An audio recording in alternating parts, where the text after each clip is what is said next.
Video number 3. As I presume you will be aware, and if you're not, then get on it, there has been an update to Koala in the last sort of 24 hours, which introduces a whole new range of effects. Now, I'm just going to skip over to the perform window. You'll see now we've got the vanilla. These are the 8 that we had before. So in my last video, you saw these 8 already, and we played around with some of them. Now we also have strawberry, entirely new page, 8 new effects. Obviously that takes our ability to mangle the sounds even further, and I'm going to go through these today. We're going to see how we can use those, and also answer a couple of questions that people have kind of put across, which I really appreciate people getting in touch. If there's anything that you're not sure about, drop me a line. I'll either make a video or I'll attempt to answer it for you, just in a message if it's something straightforward. Okay. We're going to refresh ourselves with the sequence that we already have. So this is what we made the last session out.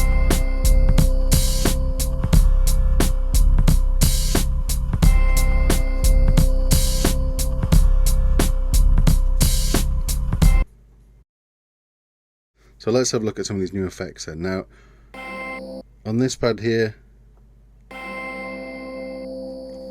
we've got just the sort of the high tone. So, in fact, I'm gonna delete that and let's just make it. We'll make a new one.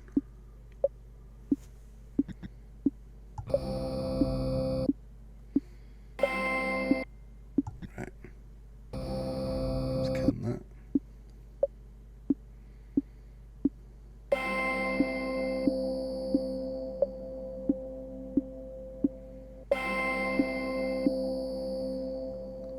Perfect.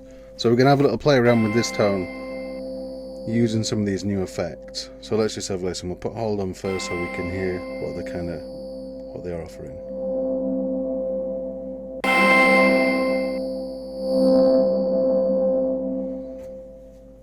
So that dirty one's beautiful. I love that one. We've got a compressor. It's ready to squash it. You'll probably hear it better actually. I'll put the whole track through these.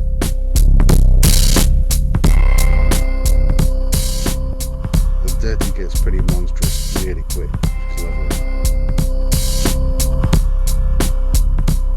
Compressor's quite pumping up the number, really nice on the whole thing. Nice just to put the drums through too. Then we've got some of the more interesting ones. So we've got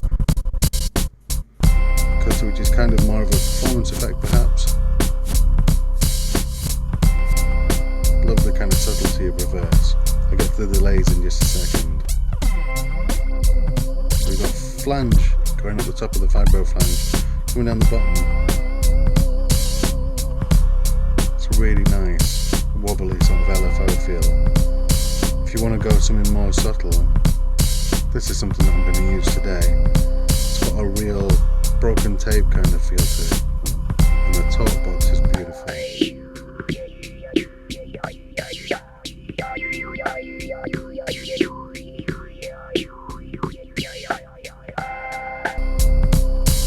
Anything else on iOS that'll give you that kind of stuff, and then we'll get to the delays.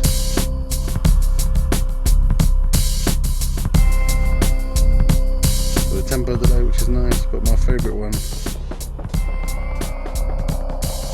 this lovely dub.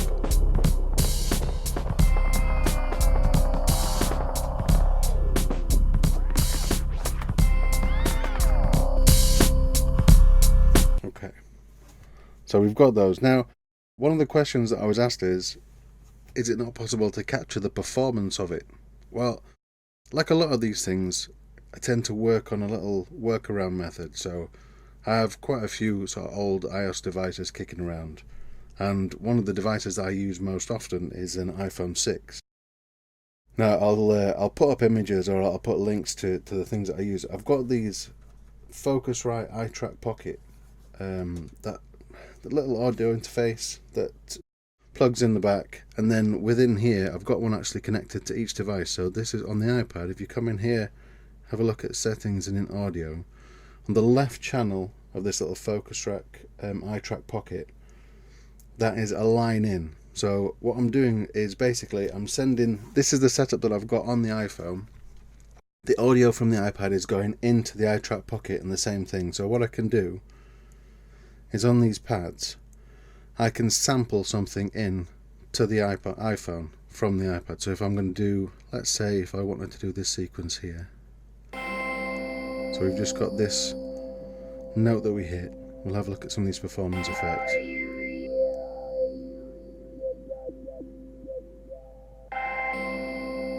Beautiful.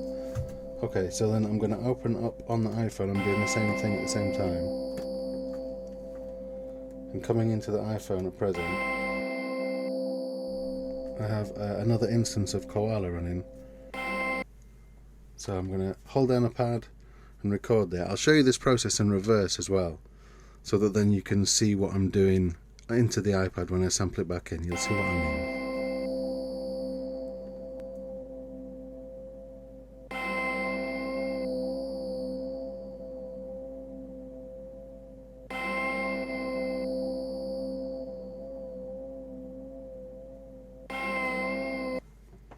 Okay, so we've got a bit of the vibro flange.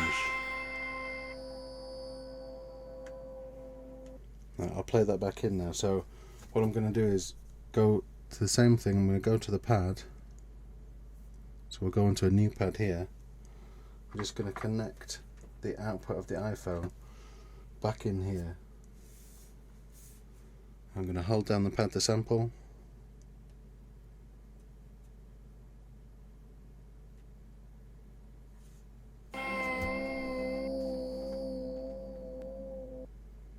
So that's what we've got coming out from the iPhone. So I'm going to increase the volume of that. So we've got it coming in nice and loud. I'll get rid of that one. Let's try that one again. So I'll hold down the pad and then I'm going to hit it on the iPhone. You can see the level there bouncing away. And then I let go. There we go. So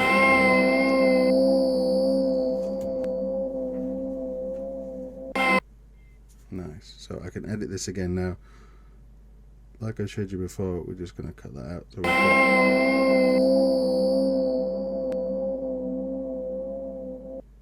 that great kind of flanging sound there, the vibrating broken tape deck thing that I really liked.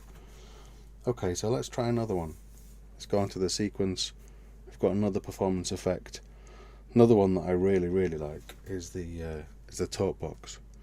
So we're going to hold that one. Going to hold down the pad again.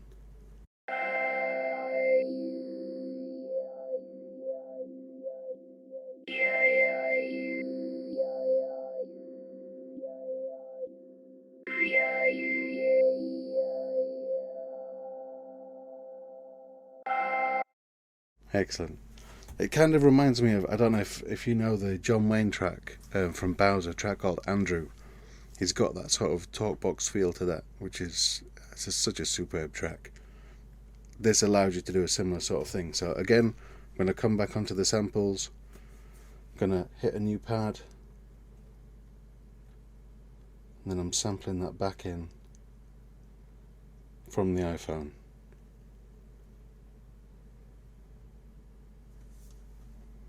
So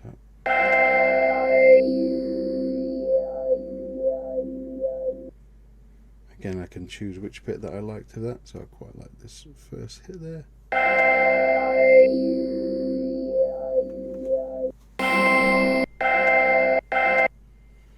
Now, once you've got that in, obviously you can do that as many times as you want. So we'll go back to the performance. Now, I really like the filter, for example. So if I'm going to make another sequence, so I'll do this one here, look.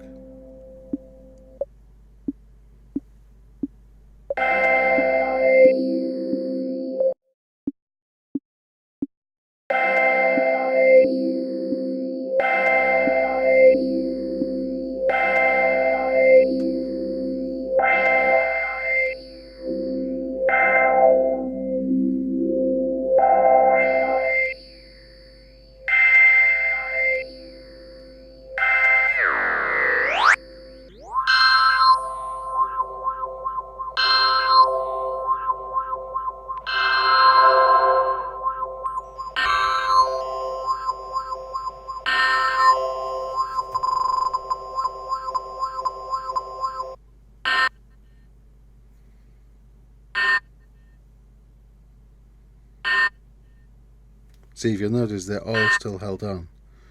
So I've got this gate. You can put on as many of these as you want. You can put all 16 on at the same time if you want.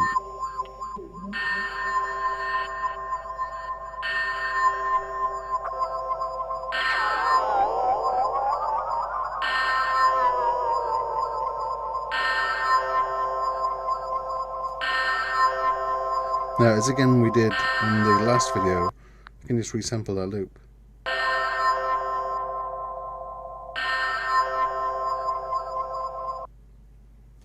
So if I want to edit that down again, I'll resample it again. I mean, you can resample it as many times as you want to. So if I like that one, I want to run it back through the dub filter, for example, the dub delay. Let's record another instance of that. So I'll put quantize on.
So again, quite like that now, so we'll do a resample loop.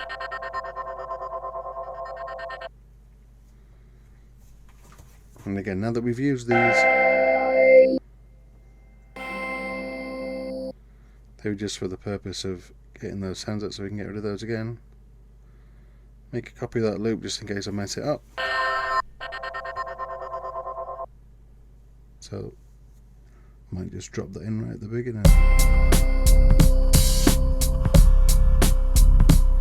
In fact, I'll drop it at the beginning of the second bar.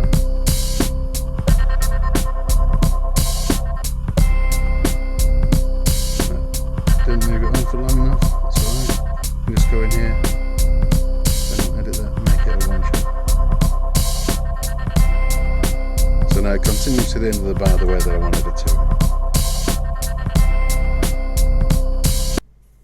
So again, we're building up more complex arrangements just by adding in resampling and doing more to it. Now, I don't want to go on for a long time on this particular video. I just want to show you one more thing. So I'm going to drag one of these over. I'm just going to have the drums. So I'm going to go and clear the pad out so you can hear that there's a bass line on that one. So I'll clear that one out. Now, people have said, why am I quantizing on the drums? Don't I want the really loose kind of feel? Yeah, sometimes I do, and the way that I would do that in this, if I just add a little bit more air at the beginning of the sample, so it's coming in a little bit later.